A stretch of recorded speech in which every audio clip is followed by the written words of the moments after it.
Okay, hello everybody. Welcome to Korean Atlanta Mentorship, and we're just going to react to another video today.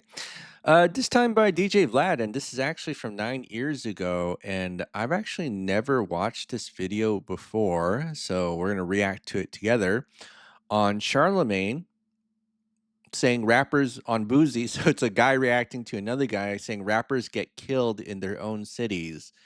And I think we can learn a lot from this. What's funny is this is from 9 years ago, but no one's learned a thing. Okay? No one has learned a thing. So let's go ahead and watch and see what's up.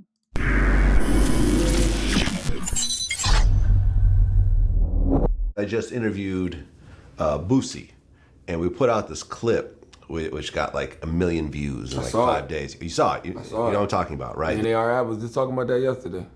All Louisiana rappers, the big timers, they was ran out of Louisiana, man, because of hatred. Baby and Wayne, hatred, man. Master P, they ran him out the country club, man, just hatred, man. C Murder, he's in prison. Mac, he's in prison. And you just, it's just not a place to be, man. It's a lot going on in that state that's not 100, man. That's not fair, even from the laws, even from the sentencing, even from the education is poor. Everything is it's a hard state, man, and I just wasn't with it, man. And I'll never move back down there. I would never move back into that. I would be crazy for moving back to Baton Rouge. That was a deep one. I didn't think it was going to do the numbers it did, but clearly connected with a lot of people. And when you really think about it, yeah, most artists do get killed in their home city. And why do you think that is? Before we continue watching this, do you feel that most of the disrespect and hate you will get will be from your hometown? So, for example, the dude, I don't even really know who he is, Boozy, is from Louisiana, and I think when that video was recorded, he was living in Atlanta, right? I don't know where he lives right now, but he was talking mad trash about Louisiana. Well, actually, it was kind of like a love and hate relationship, but they'd be like, no, everybody's out to get him in Louisiana, and it's like you have to move an entire state just to kind of live your peace, which is kind of sad, right? But everything is and then he talks about like other people who left Louisiana or who had to leave Louisiana, and that's kind of how I felt, when I first came to Atlanta. Like, I'm not here at Atlanta because like I love Atlanta. I'm here because I feel like I received so much hatred just for trying to like make things better or be a better person. You know, it's crazy world. So let's see what Charlemagne has to say. Hatred, jealousy, envy. People looking at you, saying, "I wish that was me." People looking at you, feeling like, you're not helping the hood. You're not helping the community the way you need to. People wanting personal handouts. But I think it just all boils down to jealousy, which makes no sense because it's like, why would you kill something that's representing you? Because even if, that guy's not on your team or y'all not the best of friends, he's still from where you're from. He's still black like you, and he's still a symbol of hope. Like for me, I'm from South Carolina. I would hope that, I see it all the time. These kids hit me up all the time and they feel like they see me out here doing something. They feel like they can do something too. And it don't even gotta be in entertainment. It's just like, yo, you can do whatever it is you want to do if you put your mind to it, if you work hard enough, if you, pray to God the way that you need to. And so I feel like when they see guys like Boosie, it's a harsh reminder that, man, maybe I really just ain't shit. Ooh, maybe I just ain't really shit. Dang, that's some powerful stuff.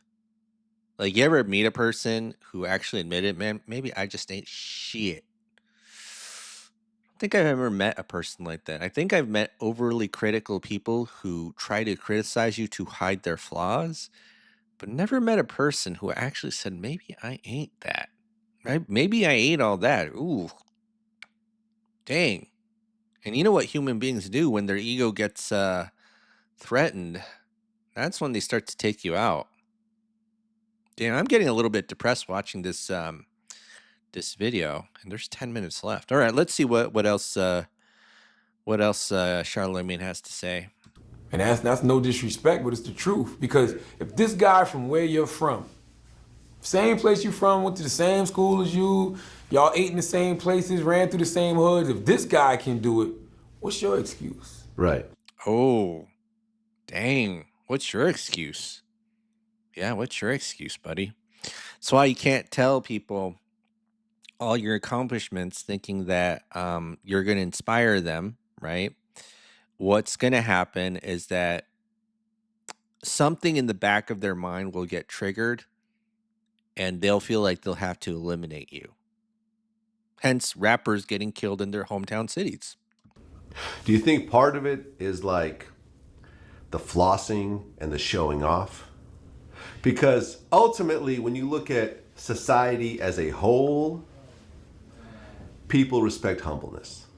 You know, you're taught by your family, by your church, by whatever people that you look up to be humble.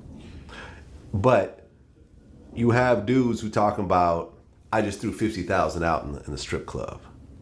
And a person looks at that and says, damn, 50,000 can pay I could pay my house off with that. And you threw that away to a bunch of thoughts, you know, with fake asses who don't take care of their kids properly. You know what I'm saying? Man, I just spent 100,000. Man, my chain cost 100,000. Yeah, I mean, And you know what I'm saying? Sorry to interrupt you, but it's like you look at that saying, 100,000 could transform my whole life. and you know what? That's exactly what my mentality always is. Like I'm not a flossy dude simply because, number one, that ain't me. I don't like that kind of attention. I'm not the jewelry guy. I walked into the jewelry store and looked at a Rolex 100 times and held it in my hand. And like, I really want this gold presidential Rolex, but I just won't do it. You know why I won't do it? Because I know that there's somebody around me that could use that 15, 20 grand. And that's just the truth to the matter. Like, you know, I'm not gonna go Presidential costs a little more than 15, 20 grand. like 25. I'm actually wearing one right now, but I mean, for me, they told me 15, 20, but it's just like, I can't do that. Yeah. I'd rather give that money to somebody. Like, I'm gonna leave here and I'm gonna go to the bank and I'm donating money to 2 different basketball teams in South Carolina. You know what I'm saying? Like, that's just where my mind is always at. Plus, I've been unemployed 4 times, man. Really 7. I've been 4 in radio, 3 in just real life. 5 from Taco Bell, 5 from a warehouse, 5 from a flower garden. Like, so it happens, you know what I mean? I understand. I've collected unemployment checks. So for me, I just can't floss like that. I'm not gonna do that. But I do understand where somebody could be sitting around, and not that they're entitled to my money. Yeah. People can do whatever they want with their money. If you want to Exactly. if you want to throw 50 in a strip club, that's cool on you. But I can totally see where somebody can look at that and be like, damn, man, $50,000 could have really changed my life. yeah. Yeah, but would you take them out? I mean, I think like there's a difference between like judging people for making, let's say, not so good or maybe questionable decisions versus like getting really angry and then feeling like you had to take them out of this planet. Like, I'm fucking struggling to pay rent. Yeah. You know, I'm fucking struggling to put food in my kids' mouths, and this guy just throwing 50,000 in the strip club, driving through Louisiana in his Bentley. He ain't looking out. Like, I can see that. Like, I heard a story. I don't want to say the guy's name because I don't want to put him out there like that, but I know an OG mogul who, when he goes back to his old hood, he just keeps cash, a big wad of cash. Because he know mad people gonna run up on him and ask him for money. And like, I like that. I think that's dope. Like, I've pulled up plenty of times in Moncks Corner, South Carolina, and seen somebody and they like, yo, Charlemagne, man, you know, I need a little money for gas, whatever. Like, yo, yeah. That's the exact opposite of what a bank would do, because banks don't lend money to people who need. Yeah, I've been saying it a billion times, but see what I mean? Why a lot of people can't get credit from a bank, because they always hitting up people when they need money. Might give him $100. Now, don't start running up on me asking me for money all the time. But I'm just saying, it don't hurt me to do that. I like to see the smile on somebody's face when they like, damn, I just changed their whole day. Like, so I can see where the jealousy and the envy could come from watching somebody floss. Yeah, and I think that this is the dichotomy of being an entertainer, because you feel you need these things to create this image of being bigger than life. You really don't, though. But certain people do feel that way. Mm-hmm. You know what I'm saying? And that was one of the things that Boosie was talking about when he's talking about his jewelry game. Like,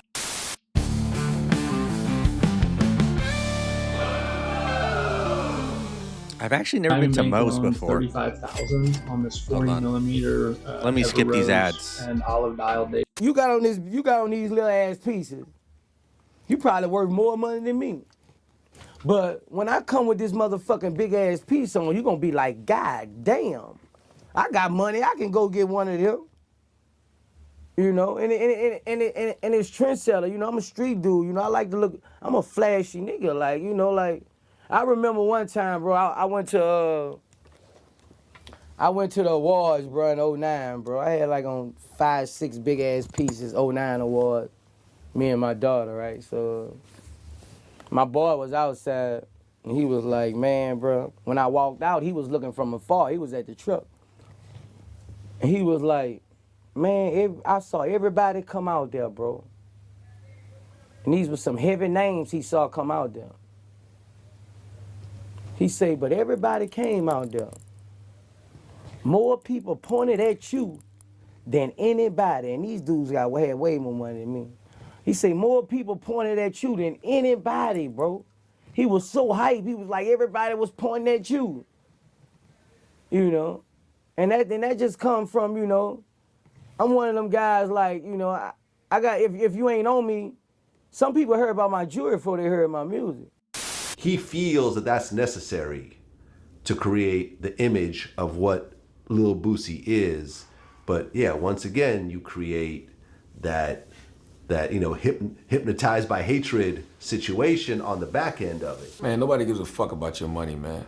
And that's just the truth to the matter. Nobody cares about your money. Nobody cares about your jewelry. When you die, nobody's gonna be sitting around thinking, yo, did you see that dude's chain? Yo, remember when such and such had that big ass chain? Yo, man, none of that leaves legacy. You know what leaves legacy? Leaving some art behind or leaving something behind that actually changed the world and will impact the world for years to come. Like, I never felt like I needed mad jewelry and all that shit. Actually, when I put it on, I feel stupid because I'm me. And I've always felt like this. Since I was growing up on the dirt roads in South Carolina, I always felt special. I always felt good about myself. I didn't need none of that shit to shine. And I remember telling myself that when I was young, when I would see other people with it, but I didn't really know if I was hating. Because a lot of times, you know, you'll be like, I don't need that shit, but nigga, you can't afford it, so shut the fuck up. It don't matter anyway. So now that I'm older and I actually can afford it, I still don't want it. Right. Because I'm good. Right. I don't need that when I walk in the room. I glow, I shine. Like I got other things going on. And plus everybody that I respect, I'm talking about multi-millionaires, they don't move like that. Right. Gary Vaynerchuk has become a good friend of mine. We sit around and kick it. You wouldn't know he was a multi-millionaire. You probably never even heard of Gary Vaynerchuk. I've never heard of him. 4 books on the New York Times bestsellers list. Everybody knows Gary Vee nowadays. Again, this is from 9 years ago, so it's like, I've never heard of Gary Vee. You probably have now, so. Huge company called Vayner Media, you know, gets people social media and stuff popping. Google him right now, net worth might be 10 million, but you wouldn't even know when you see him. I'm with Lenny Dykstra. Yo, this is how random my life is. I'm at Hunting Fish Club having dinner with Gary. My dude, E, who owns Hunting Fish Club, is like, yo, somebody's about to come in here and sit with us, have dinner. I'm like, who? He's like, Lenny Dykstra. I'm like, Lenny Dykstra, the baseball player? Lenny Dykstra comes in. This motherfucker is wild for the fucking night. This guy's like, y'all think pussy is power? You know what's power? Having your own private jet. He said, I used to spin a fucking globe. And wherever it landed, we would go that night. Call the pilot, Monte Carlo, we gone. Stay there for a couple hours, go to Brazil. Fuck it, we didn't care. And I'm like, wow, Yeah. that's money. Like Lenny Dykstra went from Major League Baseball to having a hedge fund, $65 million. Did you know that? Yeah. You probably knew that because you probably follow baseball, but the average person don't even know who the fuck Lenny Dykstra is. And I bet you Lenny Dykstra never had no big ass chain that said LD. All iced out in diamonds. Yeah, I mean, it's crazy because last week I was in Cabo San Lucas, and you know, and I'm feeling myself, you know, because we got the crazy, you know, hotel on the ocean and everything else like that. I'm doing it. So we go on a, you know, like a little fish, like a little boat trip, you know, around the water. And as we pulling out, there's this giant ass yacht with a helicopter on it. With a helicopter on it. And the guys, you know, who run the boat say, oh, that's so and so. I forgot who it was, but it was like, yeah, he's got 4 of those. That's the smallest one. I'm like, I ain't doing shit. You ain't doing shit. Hold up, Vlad, let's be clear about something. Y'all niggas ain't doing shit. We think we doing it. We're not really doing it yet. This is the first generation of real money in hip hop. The Dr. Dre's, the Diddy's, the Jay-Z's, and it's trickling down to a few of us. We're getting a couple million, 100,000, whatever. Yeah. But it's a whole nother world out there of dudes who are really doing it, and they not wearing goddamn diamond chains, and they not motherfucking out here flossing, throwing $100,000 in the strip club. They just don't live like that. Yeah. And guess what? That's the life I like. Me too. That's the life I want. Me too. I don't give a fuck about wearing my money for what? Have you ever heard that joke? Like, you know, someone's someone's a millionaire's wife if that wife is hot, and then you know someone's a billionaire's wife if she's ugly. I don't know, pretty politically incorrect joke, but I wonder if there's kind of a correlation with that, right? It's like like if you have some money, then you're flashy, but then if you have lots of money, then you kind of tone it down. For what? You know how they always say the loudest person in the room is usually the softest? I feel like the loudest person in the room when it comes to the jewelry and the clothes and whatever else, they're probably the brokest. Yep. Guarantee they the brokest. This t-shirt is from Target. All right? This is a PRPS jacket that they gave me. Yep. PRPS pants that they gave me. This hat was given to me. Yep. I don't spend money on that kind of shit. I just don't. I got a G-Shock watch on. I don't spend money. I don't. Because the people that I really admire who really got money, they don't move like that. Real talk. Look, I work with... So I think the most important part of the interview was him saying, you know, what if people realize when they look at you, they ain't shit? Right? Because I feel like that explains a lot of what you would call irrational human behavior, right? And jealousy and people, you know, being petty is really real no matter what age you are, right? No matter what age you are. All right. Well, that's it for this video, folks. Korean Atlanta Mentorship. See you all in the next reaction. My name is Cam, according to some of you, aka Korean Atlanta Mentorship. See you all in the next video.